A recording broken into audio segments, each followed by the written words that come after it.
So let's dive straight into the fascinating global tapestry of July 2025.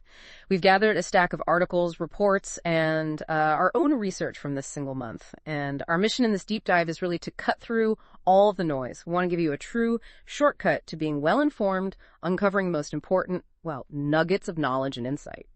Exactly. Think of this as a meticulous snapshot, sort of frozen in time. It's designed to reveal surprising connections and, highlight the underlying trends across seemingly disparate topics. We're talking everything from the reshaping of global trade and the geopolitical dance around AI, right down to the shifting fabric of society itself. Our goal is to help you understand not just what happened, but fundamentally why it matters. And what a month it's been. Today, we're going to explore the far-reaching influence of a former U.S. president. We'll unpack critical shifts in climate policy, jump into the cutting-edge world of technology, and even touch on some truly unique cultural phenomena happening right now. Are you ready? Let's get into it. Okay, we're kicking things off by looking at how international trade and economic relationships are being significantly reshaped this month. A big driver here is the new tariff policies and, the geopolitical maneuvering that comes with them. Headlining this is the preliminary trade deal struck between the EU and America. Yeah, it's a truly significant development. Yeah. And one where former President Donald Trump, he seems to have secured most of his demands. The deal sets a 15% tariff on EU exports to America, specifically focusing on cars. Now, while that's still substantial, it is down from the 30% he initially threatened. Okay, 15%. Still quite high, though. And what did the EU concede to get this deal, given those terms? It sounds like they gave quite a bit. They did, yeah. The EU agreed to eliminate tariffs on American-made vehicles, industrial goods, and provide easier access for some farm produce as well. They're also expected to increase their energy purchases and investment across the Atlantic. Critics were pretty quick to claim the EU was basically fleeced in a zero-sum game because the deal looks so asymmetrical. Right. So from that perspective, American manufacturers gain market access while European ones face these new tariffs.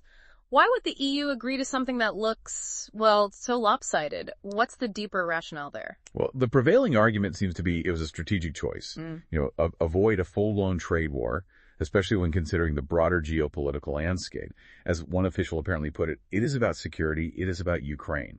And what's particularly insightful here, I think, is that some argue the EU's internal trade frictions are actually a far greater obstacle to its economic dynamism than any external tariffs. Really? Internal friction? Yeah, the IMF estimates these internal barriers amount to a staggering 44% tariff on goods and 110% on services. Mm-hmm. It kind of reveals a fundamental tension within the EU, doesn't it, between national interests and true single market integration, suggesting that member states like Germany and France, by stymieing internal reform, are perhaps their own biggest trade barrier. Wow, that puts a very different spin on European economic challenges. So while the EU navigates these macro deals, other industries are feeling the immediate sharp sting of these new tariff policies. Let's look at the South Asian garment industry. Yeah, this is where we see the human costs of these so-called reciprocal tariffs in very stark terms. America is the largest single country buyer of garments from this region, you see. Countries like Sri Lanka are now facing a 30% tariff after August 1st, and Bangladesh is renegotiating a 35% tariff for the same date. I mean, Sri Lanka alone relies on garment sales for over 40% of its export revenues. That's huge. The human impact, it just sounds immense. How quickly are these layoffs and economic ripple effects being felt across these communities? Oh, the impact has been immediate and, frankly, devastating. U.S. buyers like Walmart have already put millions of dollars worth of orders on hold. We heard one company in Bangladesh, for example, has lost about 25% of its sales to America just since March. This has led to widespread layoffs, and it disproportionately affects women workers. They often have fewer options for retraining and are now, forced to borrow money just to support their families. It's a truly desperate situation. Yeah, it paints a really clear picture of the leverage these policies create. Speaking of leverage and high-stakes trade, let's pivot to the world of technology, specifically AI chips and the complex geopolitics of their supply chains. The Trump administration has made, a pretty controversial decision to ease chip export controls. Yes, NVIDIA, the world's most valuable company, apparently received permission to resume sales to China. This followed a White House meeting with President Trump and NVIDIA's CEO. This U-turn is seen by some as, a grave mistake, especially when you consider China's impressive progress in AI, even despite the previous restrictions. That is incredible progress for China, despite those earlier restrictions. Does this suggest the restrictions were maybe less effective than anticipated? Or maybe that China has found ways to innovate around them more quickly? It's remarkable, isn't it? In July alone, 3 new top-flight AI models were unveiled in China, some even matching or beating American counterparts, including one called DeepSeek V3. So the core trade-off here is fascinating, really. Do you limit China's AI software industry now, but risk potentially emboldening its AI hardware industry in the long term? Right, that's the dilemma. One perspective, apparently from Trump's AI advisor, suggests that allowing chip exports could make China addicted to American technology, making it harder for their domestic firms to develop commercially viable alternatives. The Commerce Secretary even openly stated he wants China to be addicted to American chips. But the opposing view emphasizes winning the short-term AI race, especially given predictions of superintelligence maybe by 2030, even if it means strengthening China's hardware industry down the line. And it seems these restrictions, when they were in place, led to some truly shadowy dealings. What does the existence of this underworld, as they call it, tell us about the global enforcement of these controls? Well, it certainly reveals a significant challenge. There's an active underworld dedicated to circumventing these semiconductor restrictions. For instance, there's a firm called Luxuriate Your Life alleged to have committed a $390 million fraud involving smuggled NVIDIA chips, often routed through places like Singapore and Malaysia. Malaysia has even had to implement a new requirement for trade permits on advanced AI chips due to pressure from America. Wow. And this pattern isn't limited to chips either. It extends to critical mineral smuggling, with Chinese firms shipping restricted materials through third countries using false labels like iron or art supplies. It just highlights how blurry the lines can become between legal and illegal supply chains in this high-stakes economic environment, and how difficult it is to fully control the flow of these strategic goods. We've seen how these global economic currents are reshaping nations. Now, let's consider how these same powerful forces are playing out in domestic policy and within the very fabric of society, particularly when it comes to this complex issue of climate. That's certainly the case this month. America's Environmental Protection Agency has renounced its main authority to regulate greenhouse gases. This aligns directly with former President Trump's, his reckless attacks on climate science, as the sources put it. Okay, renouncing authority. What are the practical effects of that decision, and what kind of impact is it projected to have? Well, for starters, starting in September, tax credits for electric vehicles will be removed. On the flip side, there's new large S for fossil fuel firms, making it easier and cheaper to drill on federal land. Researchers at Princeton University project that these policies could lead to between 470 million and 1 billion tons of carbon dioxide equivalent in excess emissions by 2035. 1 billion tons. That's a staggering projected increase. And the former president has been quite outspoken about his views on renewable energy beyond just policy, hasn't he? Oh, absolutely. Calling wind very bad and solar very ugly. Beyond the rhetoric, there have been significant bureaucratic efforts to undermine green projects, like the cancellation of a $5 billion federal loan for the Grain Belt Express. That's a big transmission line meant for Midwestern wind farms.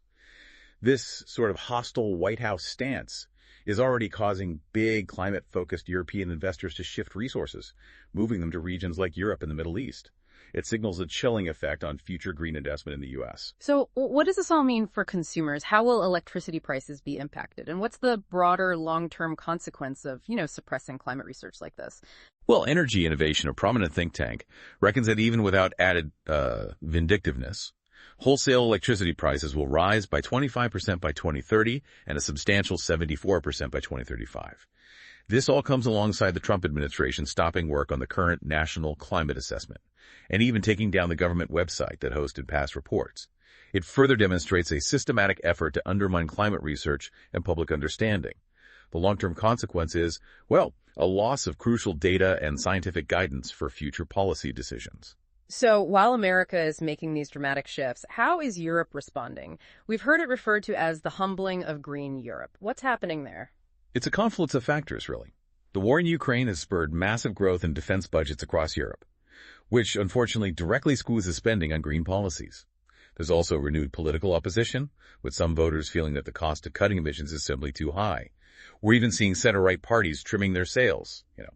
And there's been a clear shift in the UK's Tory party, which has ditched its support for net zero emissions by 2050. So the political will for climate action seems to be waning publicly, at least in some quarters. And this is adding to energy costs, correct? Yes, existing subsidies and climate-associated costs are definitely adding to electricity bills in the EU and UK. For example, UK household bills are already about 20% above major European economies. But what's fascinating here is the rise of something called green hushing. Green hushing. Okay, what exactly is that? And what's the deeper insight we should take away from it? Well, it refers to a trend where many big global firms have gone quiet about their climate goals. They're no longer trumpeting their efforts publicly, you see. However, a PwC report found that 67% of companies with targets are actually quietly plugging away and are on track to meet them. The real insight here, I think, is that for many corporations, sustainability isn't just CSR anymore. It's matured into a pragmatic, business case-driven approach. It's integral to risk management and long-term profitability. Regardless of the political winds or public rhetoric, it suggests climate action is kind of becoming baked into the core business model. That's a surprising and maybe somewhat hopeful nuance there. Okay, moving from climate to crisis, let's look at how the U.S. disaster relief system is being remade. The federal government's role seems to have been growing significantly, but now perhaps facing a reduction. It truly has grown. Over the past half-century, the federal government has assumed an ever larger role. It now bears at least half of catastrophe losses, up from less than a tenth previously. And presidential disaster declarations have also increased dramatically, averaging 63 a year now compared to maybe 25 back in the 1980s. Trump's proposed cuts to federal aid could certainly make recovery more difficult for, hard-up states. Right. What are the broader implications of these proposed cuts, especially for states that have maybe built extensively in high-risk areas? Well, it's argued that these cuts might discourage risk-taking. The thinking is there'd be less incentive to build in high-risk areas if federal taxpayers aren't expected to foot the bill eventually. Louisiana serves as a pretty stark case study here. A fifth of the country's new floodplain development between 2001 and 2019 actually occurred there. Local officials in places like Calcasieu Parish openly express worry about having to rely solely on state government instead. It highlights the potential for states to face, unprecedented burdens if these changes go through. Yeah, it sounds like a lot of pressure shifting onto the states. And speaking of pressure, let's talk about what's been dubbed Donald Trump's war on Harvard. This seems like a fascinating case study in political pressure on academic institutions. It really is. Trump apparently views Harvard as a hotbed of anti-Semitism and left-wing indoctrination. And his administration's taken some pretty direct actions. These include freezing $3 billion in federal research grants and attempting to bar foreign students. There's also been considerable pressure on the university to hire fewer leftist dopes, as the quote goes, and disciplined pro-Palestine protesters. Okay, so how has Harvard reacted to all this? Have they capitulated, or are they holding their ground? Well, initially Harvard resisted. They actually sued the government twice, and a faculty poll showed strong support for not agreeing to a settlement. However, it seems highly likely that Harvard will ultimately settle. Much like Brown University, they paid $50 million, or Columbia, which paid $200 million. These settlements have historically involved concessions, like dismantling DEI initiatives and other policy changes. It illustrates what Trump's administration aims for with these sort of coercive bilateral deals that effectively bypass normal legal processes. So we're seeing these coercive tactics wielded against institutions. What internal changes has Harvard already made that might be seen as concessions? And what are the broader implications for academic freedom and, ideological diversity? Well, since January, Harvard has adopted the government's preferred definition of anti-Semitism. They've entered a partnership with a West Bank university, suspended a pro-Palestine student group, and renamed DEI offices, even scrubbing their websites, apparently. There's also a broader concern about a lack of ideological diversity among faculty. One poll found less than 3% identified as conservative. And the university is reportedly considering a center for conservative thought. The implications are profound, really. It raises questions about whether academic institutions can truly remain independent under intense political pressure, and what that means for intellectual discourse overall. Yeah, definitely. We've seen how political pressure can bend even institutions like Harvard. But the pursuit of power isn't just about shaping public discourse, it's also about engineering the very map of political influence. As we see with the cynicism of redistricting ploys. Yes. Trump has made a pretty brazen demand for Republican officials in Texas to redraw congressional districts, with the explicit goal of picking up 5 seats for the midterms.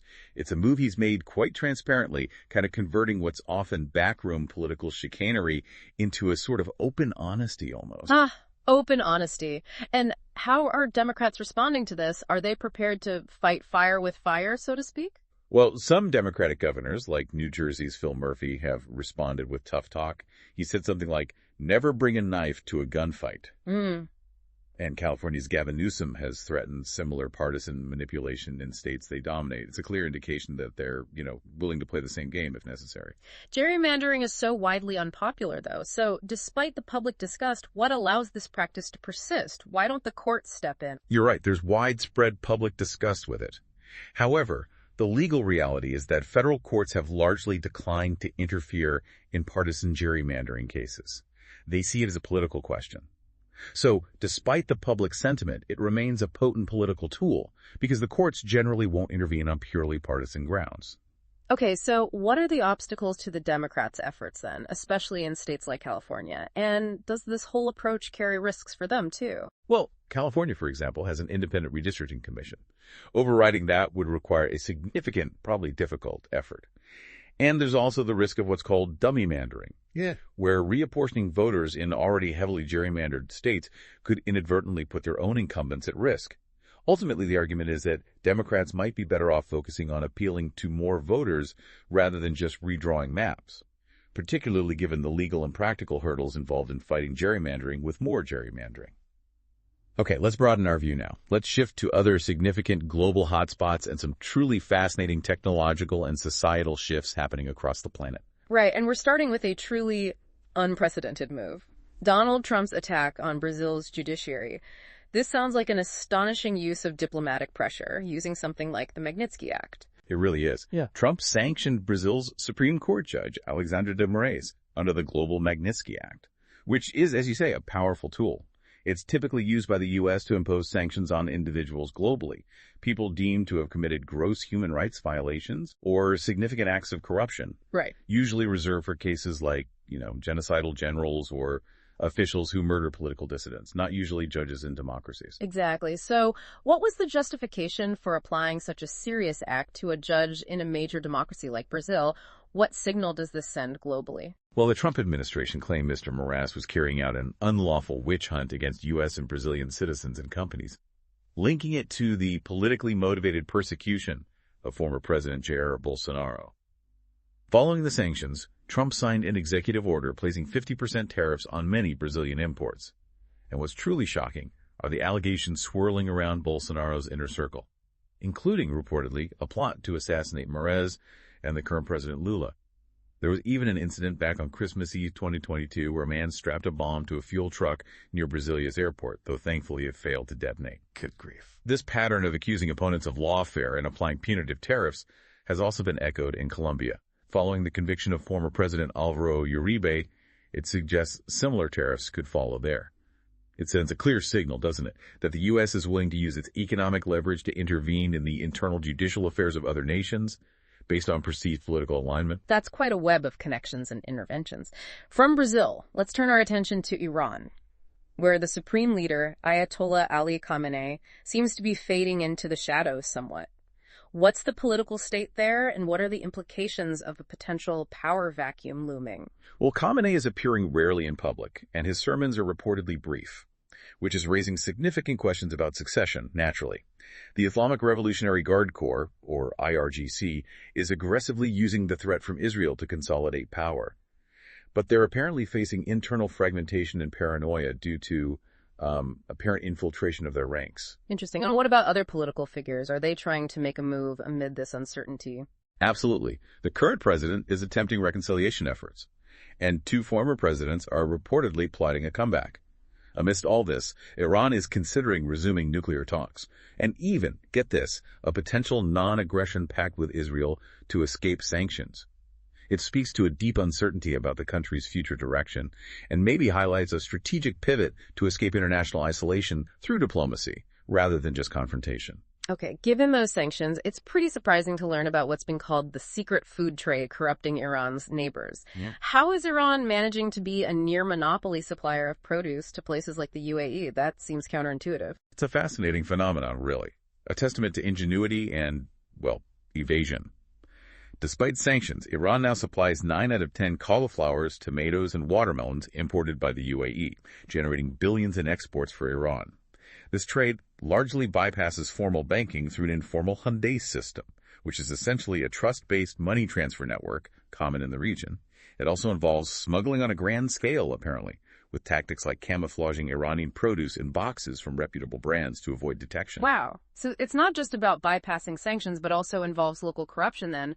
What's the impact of this trade on the UAE's own agricultural sector? Are they trying to build that up? Exactly. Our sources reveal widespread local corruption, with purchasing officers allegedly getting kickbacks and supermarket managers blending Iranian produce with more expensive varieties to inflate margins. What's even more concerning, reportedly, is that some of the biggest wholesalers controlling this trade in places like Al Awir are controlled by people in power. The consequence, unfortunately, is that local farms in the UAE are withering, as one report put it. Despite the government's ambitious plans for food security, it's a paradoxical outcome, where a sanctioned nation is effectively undermining a neighbor's agricultural self-sufficiency through illicit trade and corruption.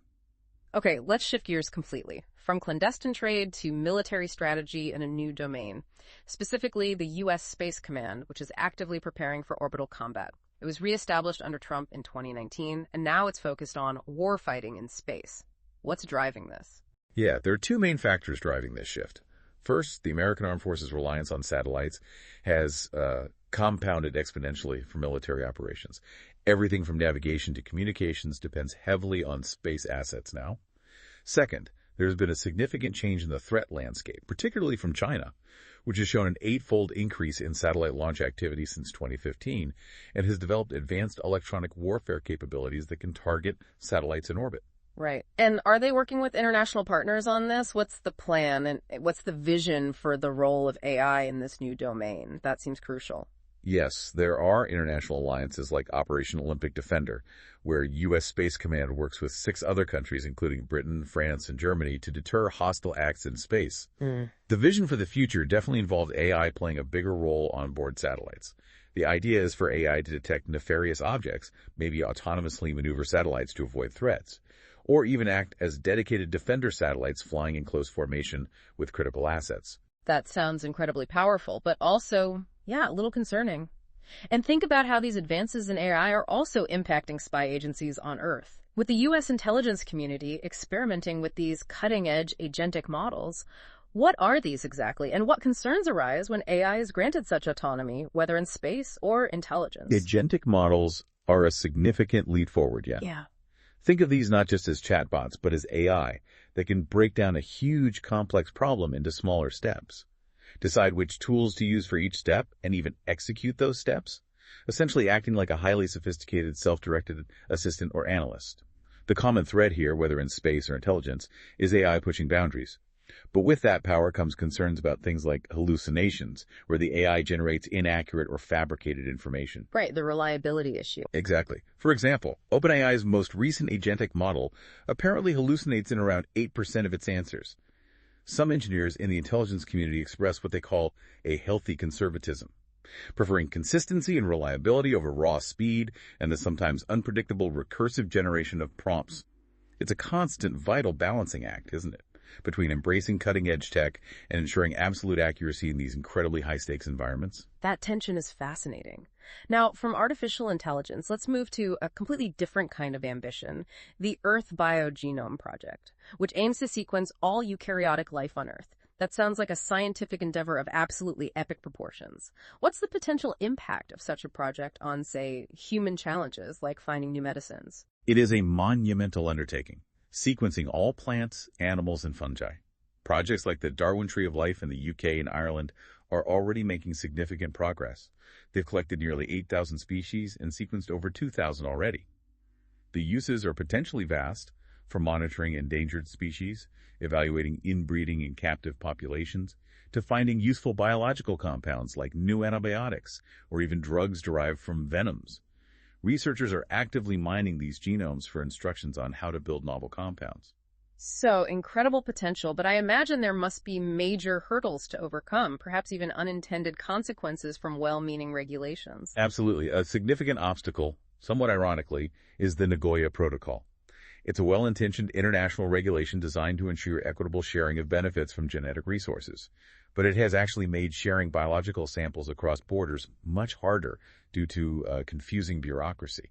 It's inadvertently hampered vital research, including studies on viruses like Zika and MERS in the past. Oh, wow. So what are the potential solutions then? Well, people are exploring mechanisms like the proposed Cali Fund, which would allow companies to essentially pay for access to genomic sequences rather than needing the physical samples themselves.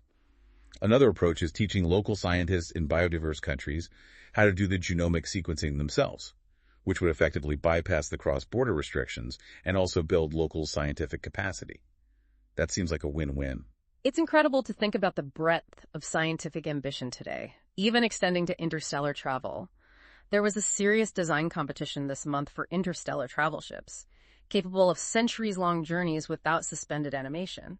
What did these designs look like? How audacious are these visions? They're truly mind-bending, some of them. The winning designs include Cressless, which is envisioned as a 58-kilometer-long magic marker-like vessel with rotating cylinders inside for artificial gravity. Then there's Proximal, a jellyfish-shaped asteroid housing donut-shaped spacecraft within it. And Hyperion, which looks like twin Ferris wheels rotating opposite each other. 58 kilometers long. Yeah. Fascinating. And beyond the sheer engineering, what about the human element? How would these societies of interstellar travelers be structured for journeys lasting centuries? Well, all the designs feature the basics: housing, factories, hospitals, farms, and fusion reactors for power. But this is where it gets really interesting and maybe a bit vague. The proposed social arrangements are much less clear. We're talking about concepts like liquid sociocracy governance or economic systems rooted in rational resource management and collective development over profit. Makes you wonder how that works in practice. Yeah, liquid sociocracy. Exactly. And this raises a really important question. Can humans truly sustain social cohesion over centuries in an enclosed space without any external threats to unify them? The designers even suggested AI on board would ensure the living passengers never be the most intelligent or capable of the sentient beings on the ship. It really makes you think about the limits of social engineering versus fundamental human nature. Can 1,000 people truly maintain peace and purpose in such isolation for generations? It's a fundamental challenge, isn't it? Almost philosophical. It makes you wonder if our biggest technological leaps might ultimately be limited by our very human nature rather than just our engineering capabilities. Okay, from the highly theoretical to the very real, let's talk about medical breakthroughs. There's incredibly positive news about overcoming allergies, which is particularly timely given the global rise in allergy rates. Indeed. The share of children with food allergies in America, for example, rose quite a bit, from about 3.4% in 1997 to 5.8% in 2021. But the good news is that treatments are becoming increasingly effective, more accessible, and safer too. The core mechanism involves basically re-educating the immune system, making it less reactive to allergens over time. Are there any specific advancements that stand out? And what does this mean for the future of allergy treatment for millions of people? Yes. A drug called omalizumab is showing significant promise in trials for treating multiple food allergies simultaneously. And standard oral immunotherapy, where patients consume tiny, gradually increasing amounts of the allergen under supervision, has also proven effective in carefully building up tolerance, even for severe allergies like peanut allergies. It's a promising future, definitely, shifting the paradigm from just lifelong avoidance to actively retraining the body's immune response. That's certainly welcome news for many families. And speaking of public health trends, India's weight loss drug market is apparently booming. This seems like a significant development, not just for health in India, but potentially for the global pharmaceutical landscape. It really is. Sales grew fivefold to around $72 million between 2021 and 2024, and it's projected to reach maybe $1 billion soon. India has one of the largest obese populations globally, with a notable prevalence among the more prosperous and university-educated segments of society. And I hear there's an upcoming boom expected. What's driving that specifically? And what are some of the local adaptations needed for this market in India? Exactly. The real surge is anticipated next year when patents for active ingredients like semaglutide expire. This will allow India's huge generics giants to produce knockoffs, Right. potentially slashing prices by as much as 95%, making these drugs far more accessible to a much wider population. In terms of local adaptations, South Asians have a genetic predisposition to fatty liver disease, and clinical trials suggest semaglutide might reduce that by around 37%, so catering to that specific need is key. There are also logistics challenges for temperature-sensitive injectables in India's climate. Right. And interestingly, this ties back to global politics, too. The global pharmaceutical landscape, including this potential Indian boom, remains vulnerable to geopolitical shifts, like Trump's threats of 200% tariffs on pharmaceuticals, which could significantly impact the price and availability of these Indian generics if they target the U.S. market. Everything is connected, isn't it? Okay, from public health to military shifts, let's talk about the remarkable trend of Ukrainian women in the army. It sounds like it's truly shattering stereotypes and profoundly reshaping perceptions on the ground. It's an incredible development, really striking. Ukrainian women are volunteering for military service in significant numbers, now totaling around 100,000, which is about 10% of the total personnel. Among them, 5,500 are serving right on the front line. This marks a clear shift from previous informal barriers to formal recognition and integration. That's a huge number, 100,000. And it suggests a profound societal shift driven by the necessities of conflict. What roles are they serving in? And what deeper implications does this have for gender roles in both the military and maybe Ukrainian society at large? They're serving in various crucial roles, including drone crews, medics, drivers, logistical support. As one campaigner for military women noted, genitals are irrelevant to flying drones. And technology is making the best killer, a tiny drone pilot with dexterous fingers. Yeah. This truly captures the essence of this shift, doesn't it? It suggests a fundamental reevaluation of what makes an effective soldier in modern warfare, pushing gender out of the equation. While there hasn't been a formal political debate about conscripting women yet, with the yawning recruitment gaps they're facing, the idea cannot be ignored forever, making it a significant, though sensitive, future challenge for Ukraine. Okay, moving across Europe now to cultural shifts and resilience. Let's look at Italy's L'Aquila, named Italy's cultural capital for 2026. This is 16 years after a devastating earthquake, so it must be a story of resilience, but also perhaps one of lingering challenges. It is very much both. The city's famous 99-spout fountain stands as a symbol of that resilience, beautifully restored. However, the contrast is stark when you look at the slow pace of reconstruction for public buildings. Many of the city's stately official palazzi, the historic buildings, remain shrouded in scaffolding, highlighting the bureaucratic hurdles and funding issues that continue to slow recovery even after all this time. And what about the human impact? Has the population returned, or are there still profound consequences for the residents day to day? Sadly, many of the 80,000 people who were made homeless back in 2009 have not returned, largely due to bureaucracy and the slow pace of rebuilding homes and infrastructure. Almost 4,000 school children are still being taught in these provisional scholastic use modules.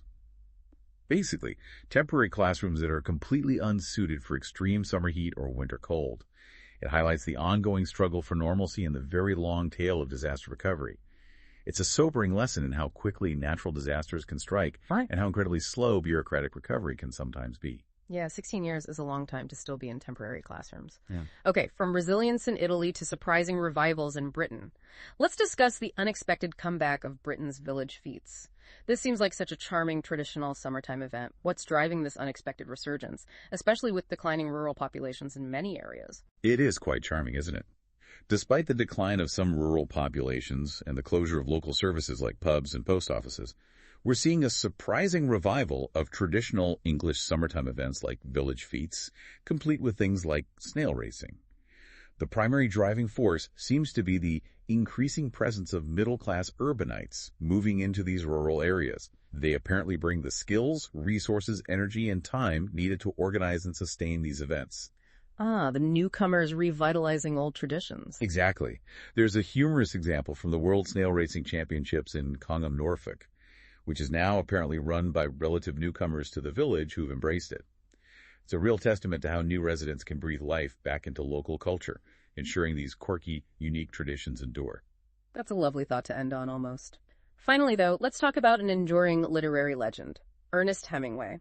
Why does he remain arguably the most famous 20th century American novelist? What factors contribute to creating such lasting, iconic figures in culture? Well, the sources suggest three main reasons for Hemingway's enduring fame. First, his unique, lean writing style. Nobody really written quite like him before. With his short, clean sentences and that famous emphasis on what was left unsaid, the iceberg theory. This style influenced countless writers and continues to resonate today. Second, he attracted celebrity admirers from across the spectrum, including U.S. presidents like John F. Kennedy and Barack Obama.